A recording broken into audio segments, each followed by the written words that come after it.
I'm sitting here with Juraj Ulela, co-founder and managing partner of European electric mobility company Voltia.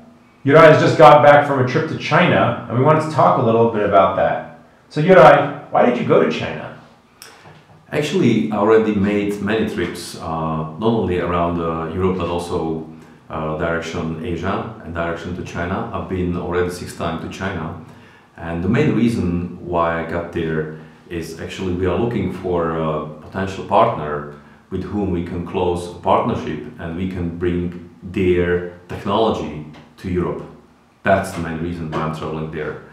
And we don't know yet, but the market in China is really huge. It's 1.5 billion of people, and they already are massively producing electric vehicles in terms of hundreds of thousands already.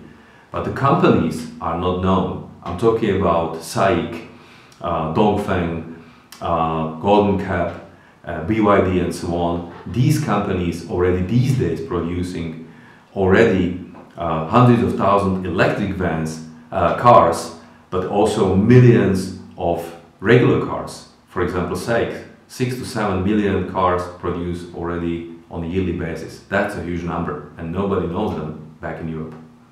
So you're a European company going to China to look for technology. I think that would sound the opposite approach to many people. Might be the case that it sounds the opposite, but actually the reason is very simple. Imagine 15-20 years the Koreans were not much known in Europe, and companies like Hyundai and Kia, they just started their way, their entry to Europe. And now their products are widely accepted in Europe. The design and the quality already is meeting the customer requirements for the, let's say, European standards. And the Chinese companies, they just know this. So they know, and they would like to kind of repeat the story and repeat the success which they had 15-20 years ago. So you're saying that China's car companies could have an opportunity to enter the European market, just as the Korean companies did a few years ago? Yeah, I definitely believe so. They are on the way to get to Europe because there are few good reasons.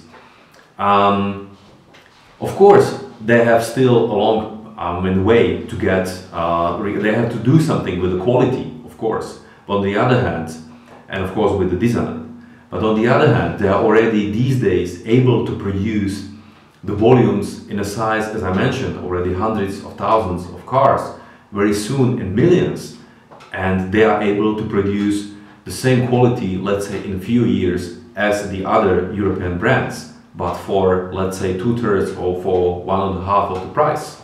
So that's the main reason. Wow, how did we get to this point where Chinese companies are producing such large volumes of electric vehicles? Actually, it's because of their power of their domestic market. Imagine 1.5 billion of people, and actually it's one thing. On the other hand, they are biggest producer of the goods worldwide. So in order to become the biggest producer of the goods, you have to really produce also a lot of emissions. And the pollution is really, I mean, the problem back in China. And this is also what the Chinese government is aware of. So they are trying to use this as an opportunity, and the e-mobility became one of the top 3 segments they want to support back there in China. So now they are really pushing the Chinese companies to become the world leaders also in e-mobility in order to reduce the emissions. And they have the best conditions. Their home market is 1.5 billion of people, as I mentioned. Imagine they have over 100 of cities, over 10 million of people. It's incredible. Nobody can imagine. I mean that how it is the life in China as you compare to living in Europe. Wow, that's wild.